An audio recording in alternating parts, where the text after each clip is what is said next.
हमने पिछले एपिसोड में देखा था यहाँ रोडी का एक्सीडेंट हो जाता है। वो दूसरी दुनिया में फिर वही कार्नेट होता है बच्चा बन के। वहाँ पे उस वर्ल्ड में मैजिक ही सब कुछ होता है। उसको मैजिक करना वहाँ पे काफी पसंद आता है लेकिन वो कमी उम्र में काफी बढ़िया मैजिक यूज करना सीख जाता है। वहाँ पे वो इंटरमेटिक मैजिक यूज करना सीख जाता है। तभी उसके पेरेंट एक ट्यूटर को उसके लिए हायर करते हैं। ट्यूटर को भी उसके अंदर एक पोटेंशियल दिखाई देता है। आप वीडियो में आगे हमें यहाँ पे रोडी की पुरानी लाइफ दिखाई जाती है जहाँ पे उसके माता पिता की डेथ हो चुकी है, जहाँ पे उसके बाकी फैमिली मेंबर्स उसे घर से बाहर निकाल देते हैं। रोडी सोचता है कि आखिरकार मेरी साथ ही ऐसा क्यों हुआ मेरी साथ ही आखिरकार ऐसा। यहाँ पे वो देखता है 3 स्टूडेंट की तरफ एक ट्रक बढ़ रहा होता है। वो उन्हें बचाने के लिए खुद आगे आ जाता है उस ट्रक के आगे। रोडी को एकदम होश आ जाता है जहाँ हमें पता चलता है रोडी ज्यादा मैजिक यूज करने की वजह से बेहोश हो गया था। यहाँ पे रोडी कहता है कि मेरा मैजिक पहले से भी ज्यादा बढ़ चुका है लेकिन अभी भी मुझे मैजिक में कुछ चीजें ज्यादा सीखने की जरूरत है। रोडी सोचता है कि मेरे मम्मी पापा ना एक नए मेरे बहन की तैयारी कर रहे हैं, लेकिन मैं उम्मीद करता हूँ वो मेरी छोटी बहन हो प्यारी। फिर रोडी कहता है कि मुझे भाई बिल्कुल भी पसंद नहीं। जहाँ पे वो अपनी मम्मी पापा को तंग करने जाता है तो वो देखता है वहाँ पे रॉक्सी पहले से ही उनकी आवाजें सुन के आ चुकी होती है। भाई यहाँ पे रॉक्सी अपनी फीलिंग कंट्रोल नहीं कर पा रही होती। तभी ये रोडी ये देख के अपने कमरे में आ जाता है। रोडी ये देख के काफी खुश हो जाता है। रोडी बताता है कि यहाँ रॉक्सी को आए हुए 6 महीने हो चुके हैं और वो काफी अच्छी टीचर भी है। मुझे उसकी क्लास में काफी मजा भी आता है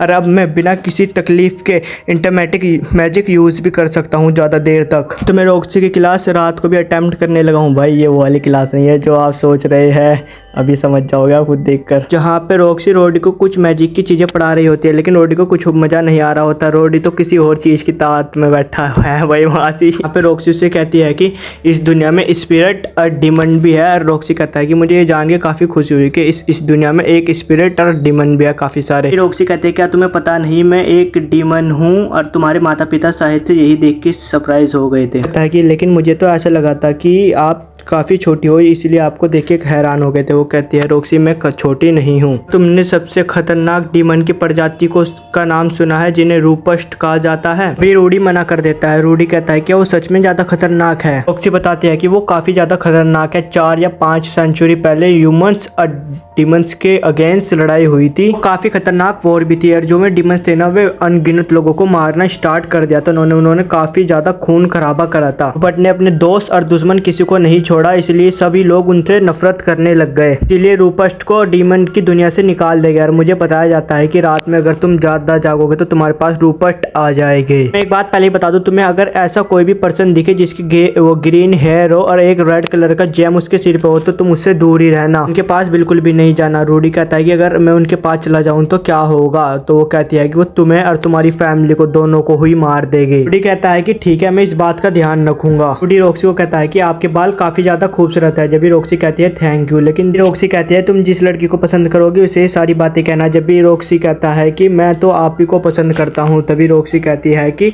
अगर तुम मुझे 10 साल बाद भी मिले तो फिर मुझे आके कहना ये बात। फिर रोडी वहाँ से जाने लगता है। रोडी सोचता है कि शुक्र है मैंने जो पिछली जिंदगी में अपनी एनिमी देख के लोंडी पटाने की कोशिश करी थी वो अब काम आ रही है। बताओ ये एनिमी से क्या क्या सीख सके लोग। फिर रोडी रॉक्सी को छुप के देखने लगता है। रॉक्सी कहती है कि जाओ अपने कमरे में जाके सो जाओ ना रॉक्सी यहाँ पे आ जाएगी। तो रोडी वहाँ से चला जाता है। मैं रोडी बताता है कि रॉक्सी को यहाँ पे आए हुए अब 1 साल हो चुका है। मैं मैजिक में काफी ज्यादा बढ़िया हो चुका हूँ और अलग अलग तरह के मैजिक भी यूज कर सकता हूँ मैं काफी सारे। मेरी प्रैक्टिस की वजह से मुझे अब कभी भी ऐसा महसूस नहीं होता कि मेरी मैजिक पावर अब खत्म हो रही है। लेकिन अब मैं एक स्वॉर्ड मैन के तौर पर यहाँ पे पोल उसे पत्थर काटना सिखा रहा होता है। लेकिन रोडी पे तो हाँ भाई तलवार भी सही से नहीं पकड़ी जा रही होती है तो पोल यहाँ पे उसको डांटने लगता है। पोल उसे डांट होता है तब हमें रॉक्सी दिखाई जाती है जो कुछ लोगों की मदद कर रही होती है। तभी हमें रॉक्सी दिखाया जाता है जो कुछ बच्चों को खेलता हुआ देख रहा होता है। तभी उसे अपने पुरानी वाली लाइफ याद आ जाती है जहाँ पे उसे बच्चे बुली कर रहा करते थे। उसके बिना कपड़ों की तस्वीरें खींची जाती थी तो वो देख के डर जाता है। तभी वहाँ के रॉक्सी कहती है कि आखिरकार तुम यहाँ पे कर क्या रहे हो। लेकिन रोडी उससे कुछ नहीं कहता। रॉक्सी कहती है कि मेरे होम टाउन में घास भी नहीं उगती, मैं तुम्हें ये बता भी नहीं सकती ये जगह मुझे कितनी अच्छी लगती है।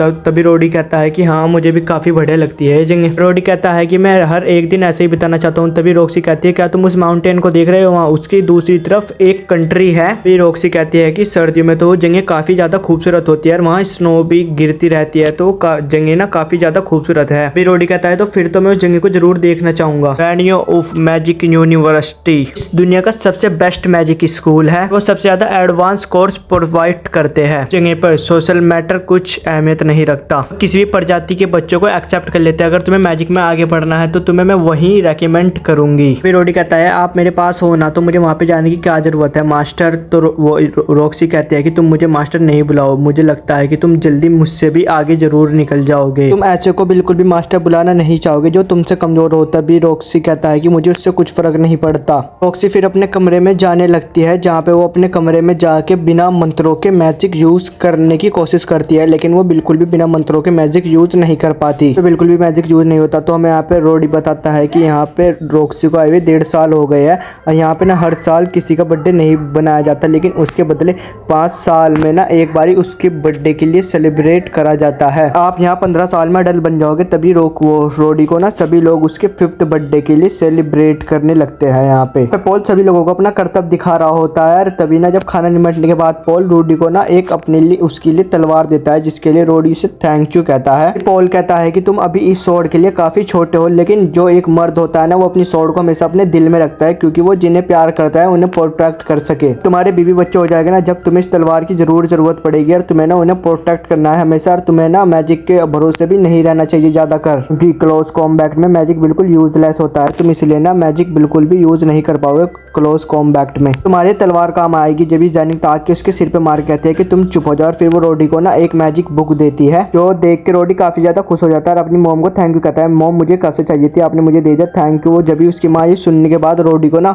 अपने सीने से लगा लेती है, यानी कि उसे हक कर लेती है। रॉक्सी आके रोडी को ना एक मैजिक स्टिक देती है, वो रॉक्सी कहती है कि जो उसके ऊपर स्टोन लगा है ना वो घड़ी उसी को मिलती है जो बिगिनर मैजिक ना पहले ही सीख लेते हैं, लेकिन मुझे बिल्कुल भी ध्यान नहीं रहा था कि तुम बिगिनर मैजिक तो पहले ही ऑलरेडी सीख चुके हो। रॉक्सी रोडी से माफी मांगती है। रोडी कहता है कि आपको माफी मांगने की बिल्कुल भी जरूरत नहीं है, मैं इस छड़ी को ना अपनी जान से भी ज्यादा प्यार करूंगा और इसे हमेशा अपने पास ही रखूंगा। मैंने ना अभी तक 4 एडवांस मैजिक को याद कर लिया है, उसकी वजह से तुम इस स्टिक का यूज कर सकते हो। तो रोडी कहता है कि मैंने ये अकेले बिल्कुल भी नहीं करा, ये आपके बिना के मदद के मैं बिल्कुल भी नहीं कर पाता। अभी रॉक्सी कहते हैं कि बहुत कम चीजें बची है जो मैं तुम्हें सिखा सकती हूँ, इसीलिए मैं कल तुम्हारा ग्रेजुएशन एग्जाम लूंगी। जो सुन के रोडी काफी ज्यादा उदास हो जाता है। रोडी उसके बाद अपने कमरे में चला जाता है, जाके बाहर अपनी खिड़की के देखता है। रोडी सोचता है कि जब भी मैं इस खिड़की के बाहर देखता हूँ मुझे वही सब याद आने लगता है जब लोग मुझे बुली करते थे। हमें बताता है कि मैं ये सोचता था कि अगर मेरे पास कोई मैजिकल पावर आ जाए या मेरे पास कोई हॉट गर्लफ्रेंड आ जाए तो मैं अपनी ज़िंदगी बहुत अच्छी तरह से गुजार पाऊंगा, लेकिन मैं हमेशा निराशा की तरफ ही जाता था। लेकिन अब जब मेरे पास मेरी सोची हुई एक चीज़ आ गई है तो मैं अभी भी बाहर जाने से काफ़ी ज़्यादा डरता हूँ। फिर मैंने रॉक्सी से वादा करा था मैं अपने आप को खुद चेंज कर पाऊंगा, लेकिन अभी भी वो पहले वाला डर मेरे दिल में बैठा है। तभी हमें यहाँ पे दिखाया जाता है रॉक्सी ना रोडी के लिए एग्जाम की तैयारी करने के लिए उसे बाहर ले जा रही होती है। तो रोडी ना जाने के लिए नखरे कर रहा होता है। उसकी माँ कहती है कि रोडी पता नहीं बाहर जाने में क्यों डरता है, शायद से इसे मोस्टर से डर लगता है या कुछ और ही रीज़न है उसका। फिर रॉक्सी बताती है कि इस एरिया में ना कोई मोस्टर नहीं है, अगर यहाँ इस एरिया में कोई मोस्टर होगा ना वो बहुत कमज़ोर होगा, तुम उसे ऐसे ही मार दोगे। जब भी पॉल जैसे ही रोडी को घोड़े पे बिठाने के लिए जाता है ना, फिर डर के मारे अपनी मॉम के पीछे चला जाता है। तभी रॉक्सी कहती है क्या तुम घोड़ों से डरते हो, मुझे नहीं लगा था कि तुम अपनी एज की तरह कभी रिएक्ट करोगे। तभी रॉक्सी कहता है कि मुझे घोड़ों से बिल्कुल भी डर नहीं लगता। रॉक्सी नीचे उतर के ना रोडी को अपने घोड़े पर बिठा लेती है और उसे कहती है कि जैसे जैसे तुम आगे बढ़ना स्टार्ट करोगे ना जो तुम्हारे अंदर का डर है वो भी बिल्कुल खत्म हो जाएगा। वरना रोडी अपनी पुरानी वाली लाइफ के बारे में सोच के काफी डर रहा होता है। तभी रॉक्सी कहती है कि तुम बिल्कुल भी मत डरो, मैं हमेशा तुम्हारी साथ ही रहूंगी। फिर वे वहां से जाने लगते हैं आगे विलेज में। वरना रोडी आकर किसी लोगों से अपनी नजरें बिल्कुल भी नहीं मिला पा रहा था। तभी रॉक्सी के पास एक पर्सन आगे कहता है कि तुम्हारा बहुत ज्यादा शुक्रिया। तो तभी रोडी सोचता है कि ये लोग ना मुझे बिल्कुल भी नहीं देख रहे हैं, सोचता है कि आखिरकार मुझे नहीं रॉक्सी को देख रहे हैं। तो यहाँ पे रोडी ना नॉर्मल हो जाता है और ये सोचता है कि आखिरकार कौन है इतने बड़े विलेज में जो मेरा शांत मजाक उड़ा पाएगा। पे सभी लोग ना रॉक्सी को हाई कह रहे होते हैं। रोडी ना उन सभी का जवाब दे रहा होता है। रोडी और रॉक्सी ना उसी जगह पर पहुंच जाते हैं अपनी ग्रेजुएशन वाली जगह पर। रॉक्सी कहती है कि अब मैं ना एक second level water magic use करने वाली हूँ। तभी रोडी को कहती है मैं दिन में सिर्फ इसको एक ही बार यूज कर सकती हूँ, तो तुम इसलिए इसे अच्छी तरह देख कर ना याद कर लेना। रॉक्सी कहती है कि तुम्हारा इसे मैजिक को एक्टिवेट करना ही आखिरी तुम्हारा एग्जाम है। तो रोडी कहता है कि आखिरकार हम इतनी दूर आके ये स्पेल यूज कर रहे हैं क्योंकि ये एक सीक्रेट स्पेल है। उसे कहते हैं कि अरे नहीं ऐसी कोई बात नहीं है, हम इसलिए इतनी दूर आए क्योंकि कोई गांव वालों को या विलेज वालों को बिल्कुल भी चोट या नुकसान नहीं होए। तभी रॉक्सी उन मंत्रों को पढ़ने स्टार्ट कर देती है, जिस वजह से वहाँ पे काफी सारे काले बादल आ जाते हैं और वहाँ पे आंधी तूफान चलना ना